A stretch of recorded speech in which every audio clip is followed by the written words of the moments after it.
Please welcome to the stage Salesforce Executive Vice President of Corporate Relations and Chief Philanthropy Officer, Suzanne DiBianca. Global Optimism founding partner and Mission 2020 convener, Christiana Figueres. Potsdam Institute for Climate Impact Research Director Designate and Stockholm Resilience Centre Professor of Environmental Science, Johan Rockström. And Bloomberg Executive Editor for Global Business, Jackie Simmons. Well, I was going to start with Christiana. Yes. This is fine.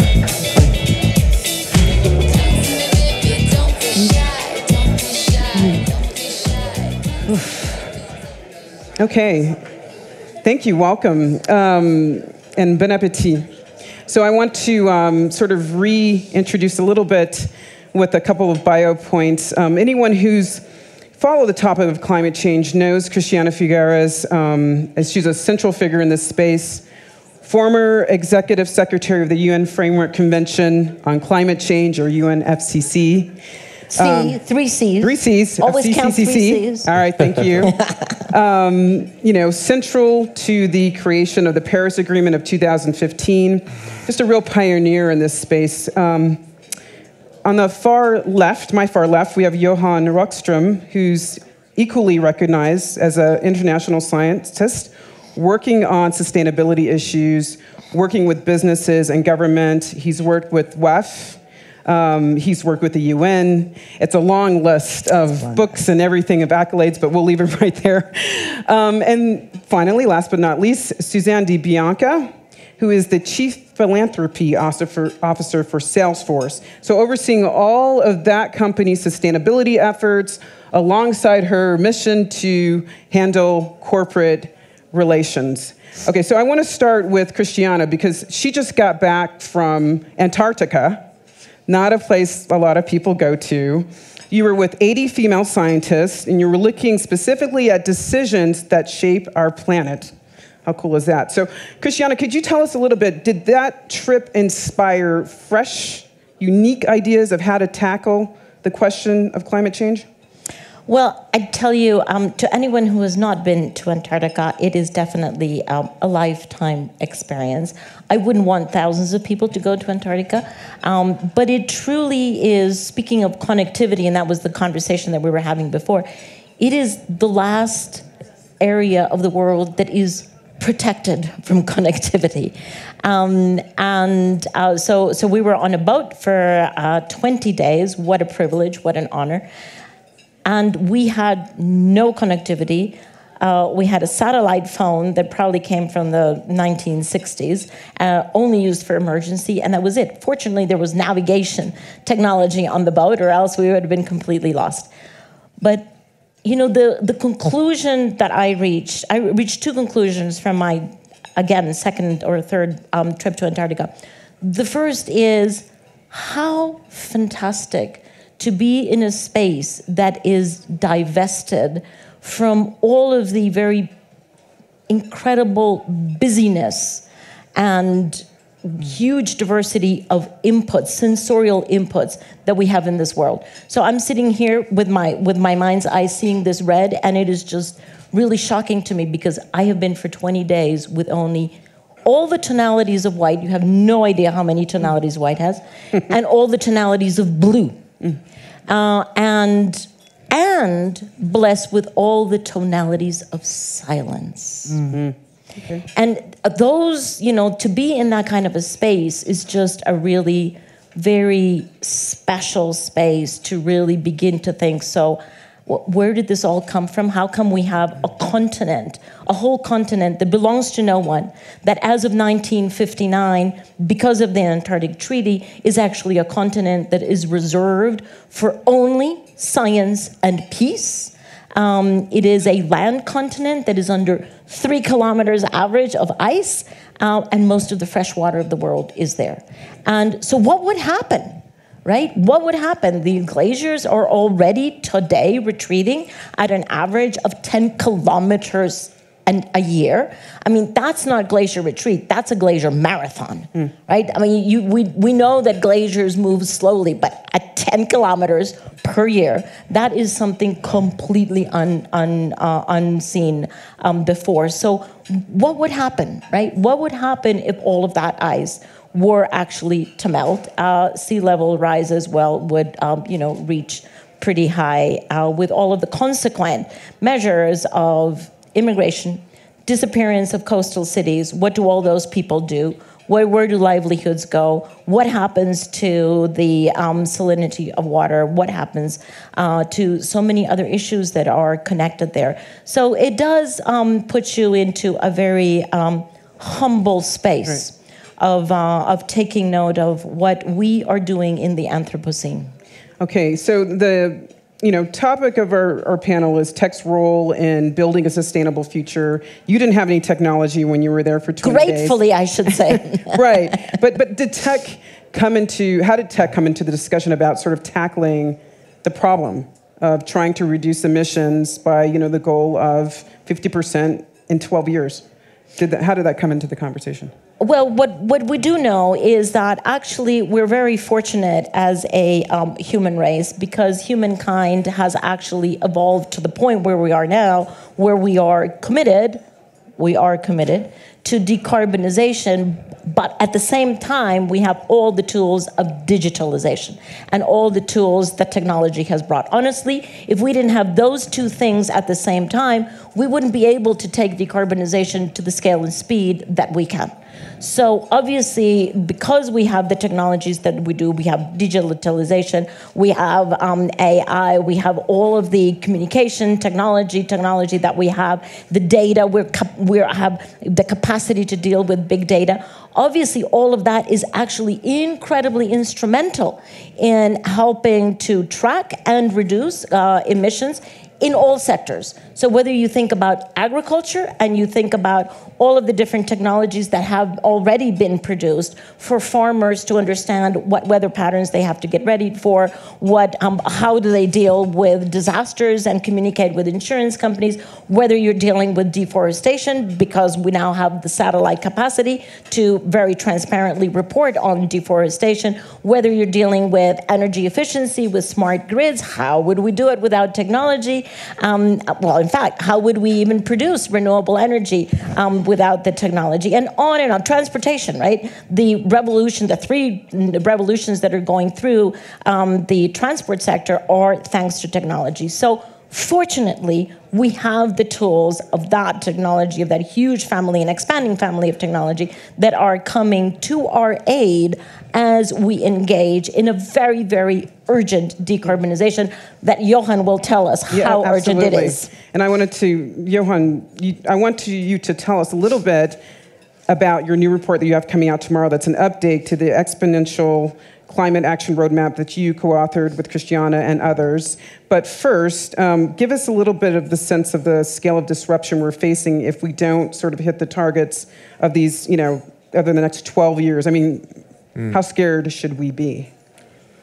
Yeah, let me do that by holding your hands on Antarctica, because I think that is a really appropriate point to start with. There we have the West Antarctic ice sheet. There's enormous mobilization now from the scientific community because we're seeing a movement of the Thwaites Glacier moving very rapidly down into the ocean. The reason is that Antarctica is a slab of ice holding 60 meters sea level rise equivalent, and it's sliding fast because of the warming oceans that lubricate the ice from below. We know with quite a high degree of certainty that the Thwaites Glacier is like a plug holding upstream glaciers. So if the Thwaites goes, we would probably push an on button for irreversible loss of the entire West Antarctic ice sheet, which holds 7 meters sea level rise.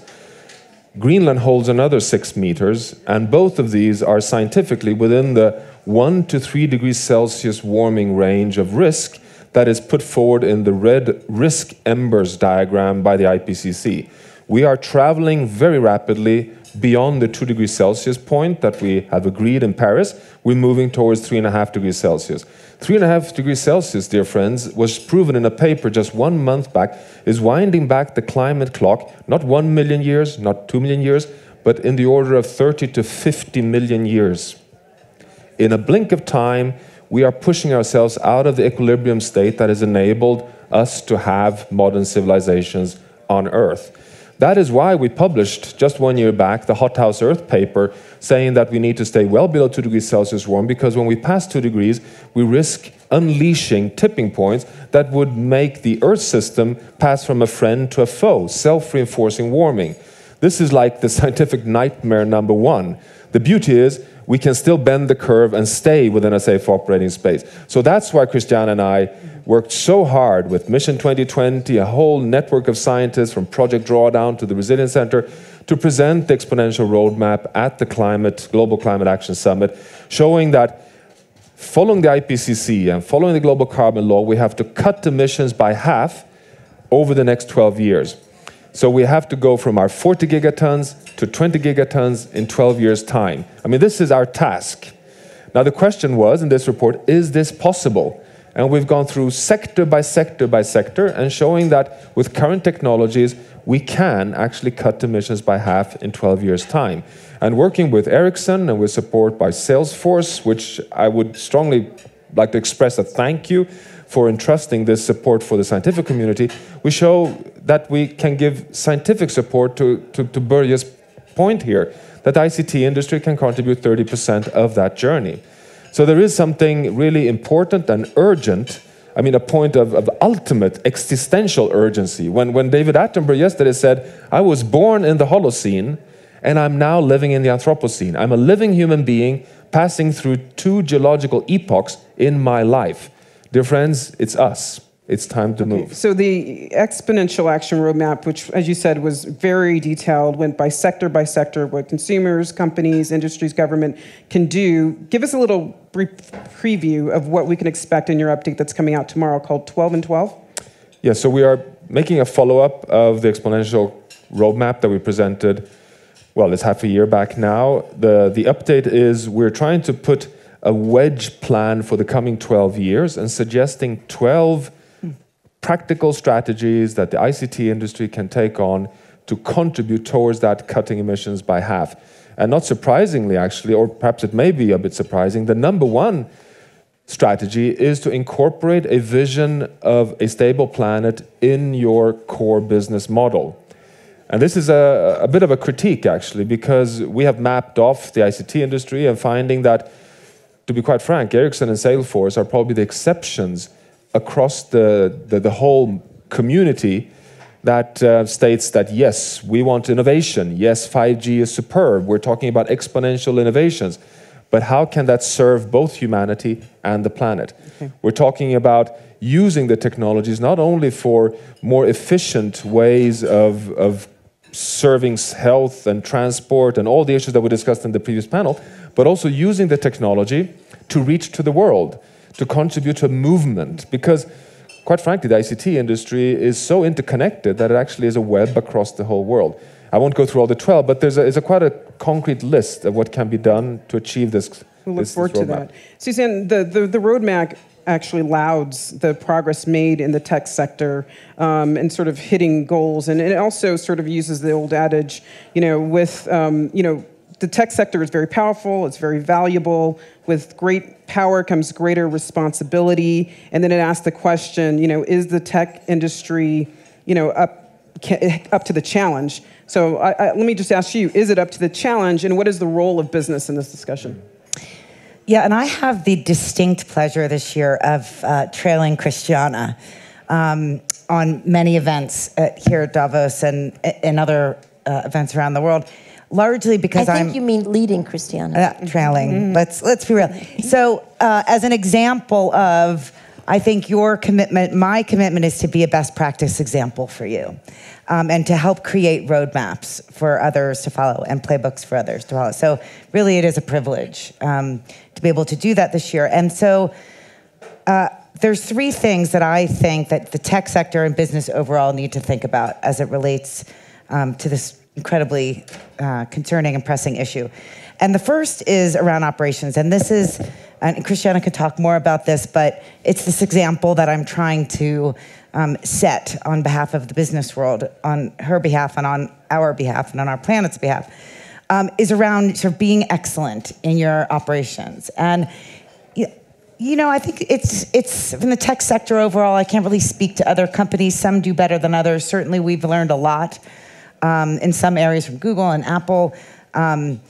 And we really had to look first at before we went marching around, like, are we operationally excellent?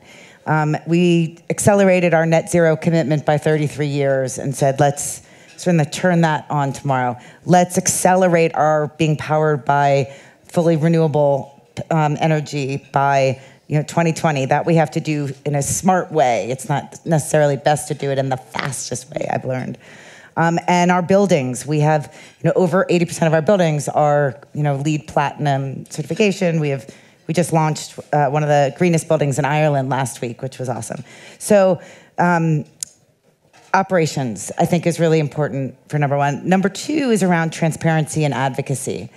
And this is a big issue in the tech sector overall, and we feel like that there really is a crisis of trust. And it shows up in many conversations here at Davos. And I think one thing that we can do is really help build transparency and advocacy on this issue more broadly. And that it's been interesting because when governments have fallen down, and some have, in the commitment that we need to keep to get to the 1.5% target or 2%, businesses have begun to sort of stepped up, which I'm excited about, but also the investor community has begun to step in. And so, we've been able to build this auditable app with Ernst & Young, which is reporting all of our carbon emissions and inventory by region, et cetera, and we're now reporting it on our 10K. And I like that the investor community is sort of also hitting the accelerator. I said hitting the gas earlier and got in trouble. And I think the third thing, as we drive to more accountability, and the tech sector overall has a huge role to play in driving transparency, is in investment in products and solutions. So I mentioned this app that we have. I've now gotten a Q1 deadline to figure out our distribution strategy of it, which I'm excited about to be able to do to provide more global data by industry and by region on where emissions are coming from, our local policies hindering it. So there's something that we can do as our own company, as a platform company, but we're also investing in other entrepreneurs. And I have a $50 million impact investment fund. I'll double down next year to $100 million. And have been finding really great entrepreneurs that are building, solutions and sustainability. So that's been exciting. I want to come back to the investment question a bit because Bloomberg New Energy Finance does its own research showing, in fact, we saw a stumble last year. But I first want to go back to the business case for this because I was with a global retailer last night who was saying that climate change showed up on his P&L for the first time 2 years ago. And that was one of the biggest sort of things, prompting him to rethink his supply chain and rethink sort of how he does business. But it took that to kind of get to the change that, we're trying to achieve, you're trying to achieve in your report. So give us a sense, you're sitting with a lot of boards, what kind of feedback are you getting? Do they need to sort of understand the science of it to act? Or are they seeing it turn up on their P&L that's making them act? What are you hearing, Johan? Well, in a way, I think it's enough to just open the World Economic Forum's Global Risk Report 2019 or 2018 or 2017 for that matter, just to see how climate risk, failure of climate mitigation, ecosystem collapse, and the incredible increase in the frequency of climate-related extreme events are now being ranked as the 4 top risks to business and to the economy. So I would strongly argue that the business community at large has turned a corner, is way ahead, to be honest, of the political leadership in many times. I've been very open, and I have a lot of scientists who support me in the statement that it was very much thanks to Christiana and the political leadership that the policymakers really came to the Paris Agreement. But if it hadn't been for the business support behind the scenes, it would have been difficult. So clearly, I think we are at a new position where we no longer have to argue whether or not we have a problem. What is exciting and important right now, though, is that if you say that climate change enters the profit and loss statement or strategies because of climate risks, that is, of course, one push, which is important and necessary to recognize. And we're starting to see extreme events hitting economies across the whole world. But at the same time, the real transformation is really to see decarbonizing business as a business opportunity, to see it as an investment towards a more competitive, healthy, attractive, technologically advanced, and for the next generation, more demand-worthy proposition to the market. So I think, and that's where the doom and gloom science gets actually matched with some hope, because we're seeing so much evidence, not least in the report that we released, Christiana, that we are on an exponential journey, for example, on growth of renewable energy in the world. I mean, very few people know. Even we were actually, to be honest, quite surprised when we gathered all the data together. We find that from the year 2000 to the year 2015, so the last 15 years, we're actually doubling the level of renewable energy from solar and wind every 4.5 years. So for those of you who work with numbers, know that this is not a linear journey, it's an exponential journey. If we prolong that very carefully, we took a very careful assessment of realistic trajectories to 2030, it would mean business as usual, that we would have 50% of world electricity from solar and wind by 2030, in 12 years' time. Business as usual. This is the exponential roadmap that we actually are starting to see emerging. And I think that's what has to enter the core logic in the kind of the business models. And nobody's working so hard in this world as you, Christiana, on this. I mean, it's how to get ourselves to this logic where it's no longer, the climate challenge is not an environmental problem. It is, of course, an existential problem, but it's also the pathway towards success. And how can we make that truly embedded in the business? And I think business leaders are really on top of this. Could I join these two dots? Absolutely. Because you've both spoken about risk and the task force that has been put together for inviting companies to identify the risks that they're exposing themselves to, I think very helpfully classifies three types of risk to which all companies are actually exposed now. One is the physical risk, which is the physical impact to either your company or to your value chain, who will then, because they have a disaster, a climate disaster, they will not be able to deliver anything, the inputs that you need for your final project. So absolutely physical risk. Then there is regulatory risk, because it is very clear that we're moving into a world with more and more climate disasters, not with less and less. Not just more and more, but actually more intense. And therefore, it is only understandable and only predictable that there will be increasing regulation, as we're seeing in many countries. And the third, of course, risk has to do with value.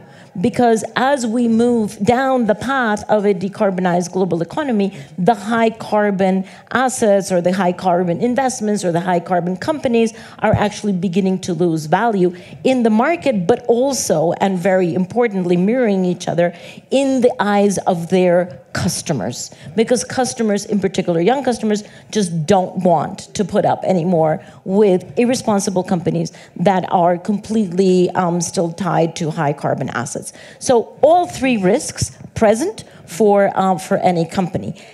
As Johan has said, it is not just because corporates are facing these risks. It's actually, I think, much more compelling. Yes, the risks have to be put there. Let's go to profit and loss. But the other side of the ledger is the opportunity. So the fact that addressing climate change, i.e. in decarbonizing the global economy and making our economy resilient to those effects that we will not be able to avoid, is actually the growth story of the 21st century. Even if we're facing an economic downturn at the end of this year, we actually still have the possibility to use addressing climate change, i.e. decarbonization, as the mega growth project of the world that will create 65 million new jobs, that will demand $90 trillion of investment, that is actually going to be the engine of growth, not the internal combustion engine, a different engine of growth for all countries over the next few decades. That's why this is so important. And coming back to your point about ICT companies that I would also sadly, very sadly admit are still in deficit of trust with the public. What an opportunity. Suzanne has, said this now for 3 days in a row. What Salesforce is doing is providing transparency and accountability about carbon intensity, carbon emissions. That is a huge opportunity for the ICT sector as a whole to recover a sense of transparency, responsibility, accountability in the eyes of the public, because that's going to be necessary. It's necessary to address climate change, but it's also necessary for the ICT sector to recover its standing in the eyes of the public. Excellent points, and I want to let the room ask questions, but first I have to ask the question of the Paris Climate Agreement, because it was recognized as a diplomatic achievement. It did not inspire the necessary pledges from all corners, as we know. The U.S. is the one that pops out in everyone's mind. But if you could go back 4 years and sort of knowing what you know now and how the reaction has been and sort of retweak anything, what would that be? The only thing that I would tweak out is the well below 2 degrees. I would delete that and put 1.5.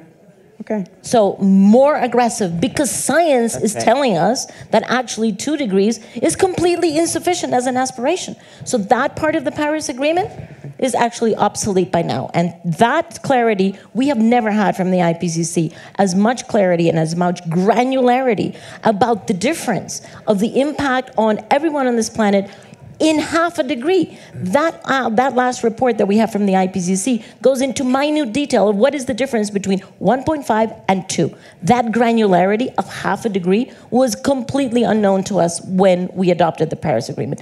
Thank you to the IPCC, thank you to the scientists, because now we are forewarned. Right. So therefore, I would like to excuse Christiana for not having made that clarification, because the science was not on the table at the time, and that is something that I think we all need to recognize how important the IPCC is. I mean, it started in 1990. It came to its 5th assessment in 2013, and the 1.5 report came as a result after the Paris Agreement. The most important scientific report, I would argue, ever to have been published, the 1.5 report, that shows that 1.5 is, exactly as Christiana says, the new 2. Because we crossed 2, and it's not only that it will be painful and costly for the economy, it may be a tipping point where we push the on button towards irreversible warming that cannot support future generations. So 1.5 is for real, but it was not there in place for the Paris meeting. And this is just also, to be honest, that the more we observe, the more we learn, and the more we can provide scientific insights. But let me just tell you as a closure, what's the red thread in science of the last 20 years? Well, the red thread in all the advancements we have is that things are changing faster than we predicted they should. We are ourselves almost having difficulty in keeping pace with what is happening already at 1 degree Celsius warning. So there is a real support for exactly what Christiana says. 1.5 is the new number 2. Therefore, we have only 500 gigatons of carbon dioxide equivalent left in the global carbon budget. We emit almost 50 per year. 500 divided by 50 equals 10. 10 more years under current emission conditions. We have to bend the curve by 2020, decarbonize by 2050, cut emissions by half by 2030. Conservative, basic, floor assessment from science. It's a clear roadmap. And I think, again, the ICT industry is the most powerful vehicle to make that understood by all citizens in the world.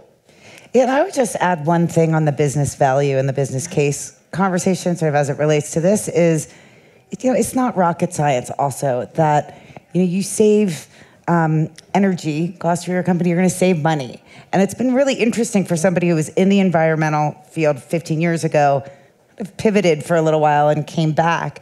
15 years ago, it was largely dominated by biologists and sort of naturalists. And now, when I sort of came back into it a year or two ago, dominated by finance people, by economists.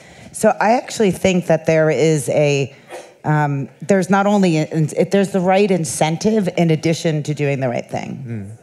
That makes sense. I mean, you sometimes have to wonder, are we not being consistent? So just to your point on investments, I mean, we saw an 8% decrease in investments around clean energy last year to $332 billion.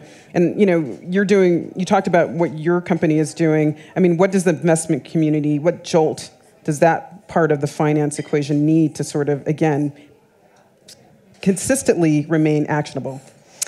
Yeah, I mean, I think two things. I was sort of talking about the investor community, which is a different community of which is driving more transparency and accountability, which I really like.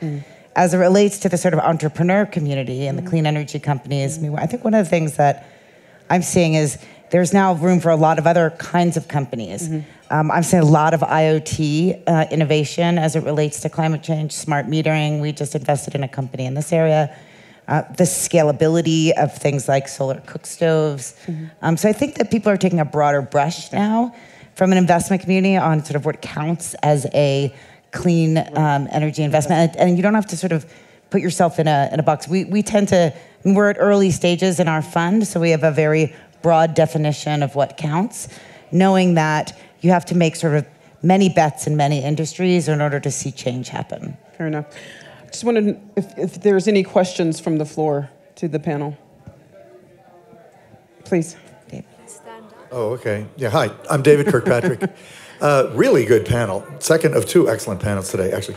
But I'm a little surprised, to be honest, by a tone of optimism. And that's great.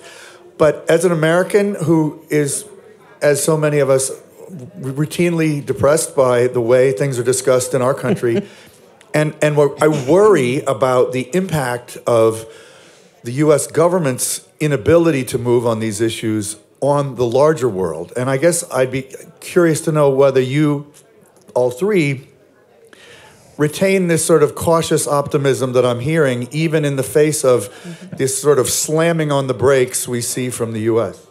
Thank you. Good question. Well, I'll just start as the American on the panel, and I know David, and he knows I'm an ultimate optimist, so I can sort of be nothing but. But that said, one of the things that's happened for me, and since the change in administration, when all kinds of things happened with the defunding of the EPA and pulling out of Paris, et cetera, was it really motivated me. Really motivated two things. Really motivated me, i.e. personally, i.e. my company, to go faster. That's the first thing. And the second thing that I'm seeing that's been a huge gift as a result of the federal government sort of stepping aside is cities. The leadership of cities has been incredibly impressive. And I don't think probably would have taken as direct action if they were waiting for federal programs. I would second that and tell you that I've actually been writing a thank you letter to Mr. Trump because I actually think that every time that we hear yet another inexplicable attack on someone or something or some social value or some environmental value, it actually causes the reaction that Suzanne is talking about.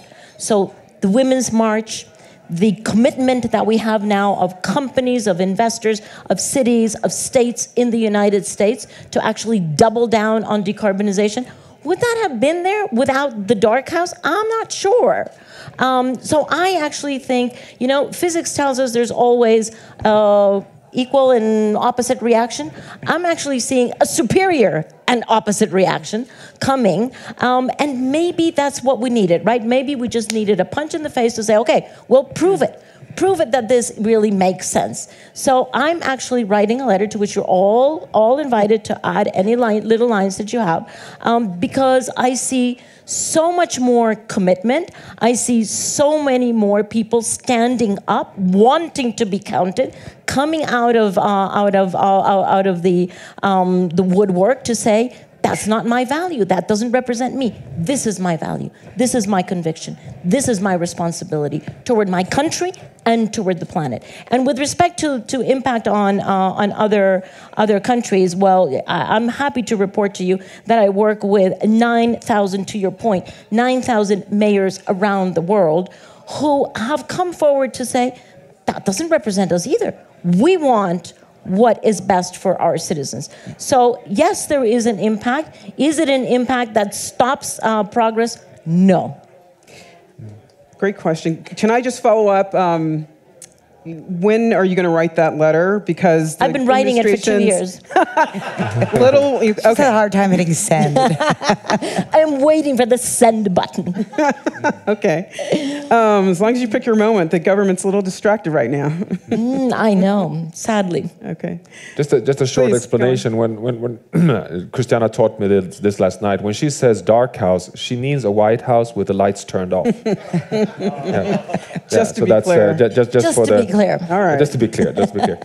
But and that's a little bit. It's not to be rude, but rather to be just objective. That, I mean, unfortunately, the U.S. is no longer the reference point in the world for climate action, and that is hopefully just temporary. But let me just share with you in 2 sentences what's happening over the next 12 months in the European Union, because also the European Union is a bit shaky right now, to be honest. Yes. I mean, with Brexit, Angela Merkel is kind of stepping or taking the steps towards a transition. Macron has his challenges. But in 2020, all the European Union countries will stand accountable to the legally binding targets they took to reduce emissions by 40% by 2020 compared to 1990. The world's most ambitious most ambitious climate policy in the world. Now, this is so legally binding that a country like Germany, who will fail to meet its 2020 target because it has only reduced by 32%, not 40%. I mean, a massive transition. It's 8% off. It will have to buy its way out from other member countries in the European Union. This is estimated to cost something like 60 billion euros for Germany, 6 billion per year over a 10-year period, which is a significant indent in the world's GDP. And we've estimated this will correspond to a carbon price of at least 50 euros per ton of carbon dioxide, emerging because of this political regulatory framework that the European Union has imposed on itself. Mm-hmm. We're less than 2 years away from this point. I think we'll see climate leadership continuing. Katowice was a relief because multilateralism held together. Despite the US and Saudi Arabia and Russia and Kuwait even questioning whether they could adopt the 1.5 degree reports. I think we're kind of going to see some abrupt shifts also in it's a positive direction. It's a good point, because Johan, you've raised the fact that Davos is this inflection point. You know, Germany has a deadline of February 1st, which is coming up in several days, to make recommendations on a coal exit. Coal commission. And that's an important, place to start when you talk about, emissions reductions. But can you just, put in context for us, what Germany failing to deliver on, sound coal exit plans means, and what success looks like if Germany meets this goal. Yeah, so as you may be aware, Angela Merkel put up the Coal Commission. The Coal Commission has a 1st of February deadline, so just in literally 1 week's time. It is to take the decision on the phase-out of coal in Germany. Germany is the world's largest user of brown coal, the filthiest, the most unhealthy, uneconomic type of coal. It uses 40% of its electricity is produced through coal, so it's a major coal producer. The Coal Commission will take a decision of a phase-out date, and if things go well, that would mean the beginning of the end for coal in the world's 4th largest economy and the engine in the European Union. If Germany, on the other hand, fails to take this decision, and for different reasons, particularly because of the states in Brandenburg, in Saxony, and North Rhine-Westphalia, fails to take this decision, I think many of us fear that this could become a domino effect towards an inertia of opening up a kind of a Trumpian coal renaissance in the Baltic states, in Hungary, in Poland, and who knows what would happen in the elections in Australia later this year. So I think 1st of February might be quite a pivotal point. Either it can take us rapidly in the right direction, or it could actually put a bit of a pause button. So it's an exciting moment. Yes, and I just have to say, I sat next to Christiana at the start of this meal. She turned down her chicken meal. And she's also been quoted saying that, restaurants should treat meat eaters like smokers and have them eat outside. But when you In the cold. in the cold. Fortunately, I'm vegetarian, so. But if you separate the data on emissions, and you look at sort of meat production, what's the single most compelling argument to be like you in terms of your diet choices? Well, I think actually the single most compelling argument on that is, frankly, it's the easiest thing to do. It is something that every individual can do. It is a choice. It is a decision. And you don't have to turn into, a saint overnight. If you're still eating meat 7 days a week, cut it down to 6. If you're eating 6, cut it down to 5. So you can do it gradually. You don't have to, become vegetarian overnight. But honestly, I think I shared with you, Jackie, I think 20 years from now, kids who will grow up to be adults will turn to their parents in my age and say, excuse me, can you explain to me, did you actually eat dead animals? And it's going to be completely inexplicable to them, right? How and furthermore, did you kill the animals to eat them? I mean, how do you explain that? So it's time. Okay. We've got about a couple minutes left. Real lightning round question, but what's the single best piece of advice, give me 30 seconds, that you can tell the room, any executive who's trying to put an action plan to make a change on climate in this emissions discussion, what's the single best piece of advice you can give them? Johan. Well, I would say put the planet right into the core of your business model strategy and embark on an exponential roadmap to cut emissions by half in 12 years. Sorry, can I get 3? Decarbonize your operations, as Suzanne has said, then work up and down your value chain to encourage them to decarbonize their products and services, and then go beyond your supply chain and your value chain to your customers, and actually get out to everyone else who uses your products in order to get them to accelerate. So self, supply chain, and everybody else. Supply chain and everybody else. Okay. I think mine would be collaborate. This is not the time to go it on your own. This is not a time to make your brand the most important brand. This is the time to learn from others, to share what you are learning, and to sort of power up together. And just a tiny example, because this is a Bloomberg event, is we, on Thursday, last week just announced a joint collaborative VPPA investment in a solar project, along with Workday and Bloomberg and Cox and The Gap and Salesforce. And it's for any company. You don't have to have all the money in the world to invest in these kind of projects. You can collaborate with others as a small company, as a medium-sized company, to make a difference. So, get out of your own lane and, think bigger.